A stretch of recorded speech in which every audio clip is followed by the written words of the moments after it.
So I've just finished reading Your Next 5 Moves by Patrick Bet-David, cover to cover for the second time. To me, this is an extremely insightful book, not just for the obvious area of business strategy, but I believe that a lot of the important messages in this book are just as relevant for self-improvement, self-development. So in this video, I'm going to share with you 7 key takeaways that I learned from this book that have helped me with my self-improvement journey. So let's dive in. Number 1.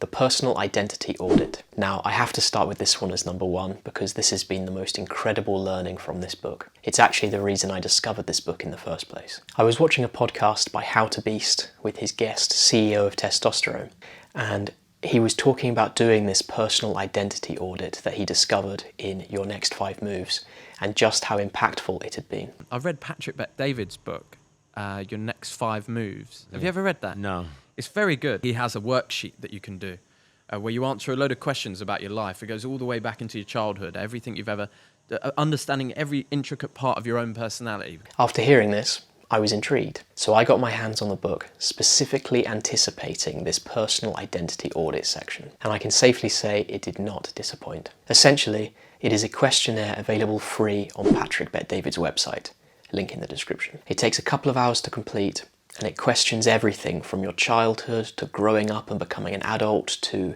your dreams, your aspirations, and more. These are extremely pointed questions that delve deep into who you are. The best approach is to block out a couple of hours just for yourself, find somewhere nice and quiet, maybe play some ambient music to relax you, and answer the questions as honestly as possible. Now, to begin with, you may rush through some questions, you may not be completely honest with yourself, but after about 10 to 15 minutes, you'll start to truly reflect and unload your emotions onto the page. You'll start to notice patterns in your answers and quickly identify the root of some issues you may have. I'm not going to share my answers from the audit, obviously, but I can say that it is something that was extremely valuable and has highlighted areas of my life that I need to work on and uncovered past events that influence the way I think now. So I thoroughly recommend you check this out and go through the exercise. Number 2, know yourself. Throughout the book, Patrick Bet-David emphasizes the importance of knowing yourself. He writes that when trying to understand yourself, it's better to have questions than answers. Crucially,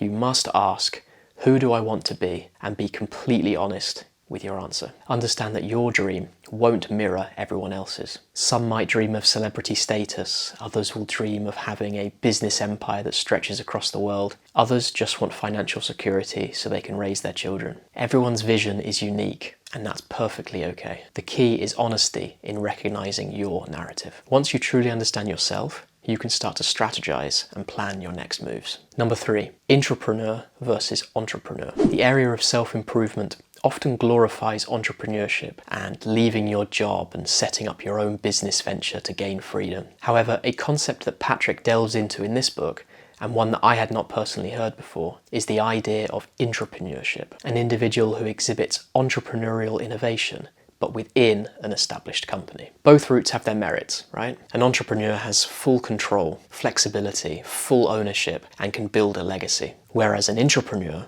has the resources from an established company, a safety net, already established brand recognition, and corporate benefits like health insurance, retirement plans, and more. Discovering this term in this book has broadened my perspective of possible career trajectories. It may be worth something for you to check out. Number 4, the easy choice versus the effective choice. Patrick contrasts the easy choice versus the effective choice, and how we are often drawn to the easy choice for obvious reasons, whereas the effective choice is the best choice for the long term. You can think of this with examples like handling criticism. The easy choice is just to ignore the criticism or get defensive, whereas the effective choice is to actually dig into the criticism, assess whether it's accurate, and put together plans to improve. The same can be said for changing habits. The easy choice is to continue playing video games, to eat junk food, not go outside, whereas the effective choice is to work out, to go to the gym, to eat healthier, the better choice for the long term. The easy choice versus the effective choice is listed throughout this book, and I think for the area of self-improvement, it really is one of the key pillars, this idea of delayed gratification. Number 5, be true to yourself. Patrick talks about how being true to yourself is so important for mental health. If you can look at someone else who has something you don't have and honestly say, you know what, I don't want this, then that's all good. But if you look at someone else who has something you don't have and you say you don't want it, but actually you do, then that will eat away at you. Because what you're basically saying is, I want it, but I'm not willing to work for it. And that dishonesty and that fear of failure, that will eat away at you. Number 6, take responsibility. This is another key one for self-improvement. The idea that everything is your fault somehow, and not to fall into this victim mentality. If something goes wrong, it's very easy to blame someone else.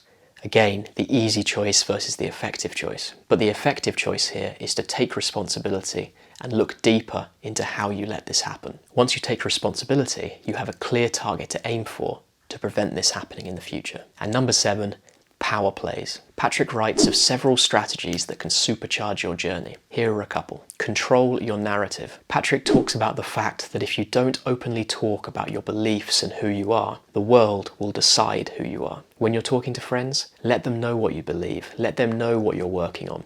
Control your narrative. And turn off the noise. Anything that stops you thinking big must be turned off. Cut out all distractions, cut out negative friends, cut out video games, cut out partying. Turn off the noise which is holding you back, and instead just focus in on what's going to actually move the needle and help with your self-improvement. So there we have the 7 key takeaways that I've got from reading through this book a couple of times. Patrick does a great job of using the simple analogy of playing chess to explain how to navigate the world of business. But you don't need to understand business to understand the book.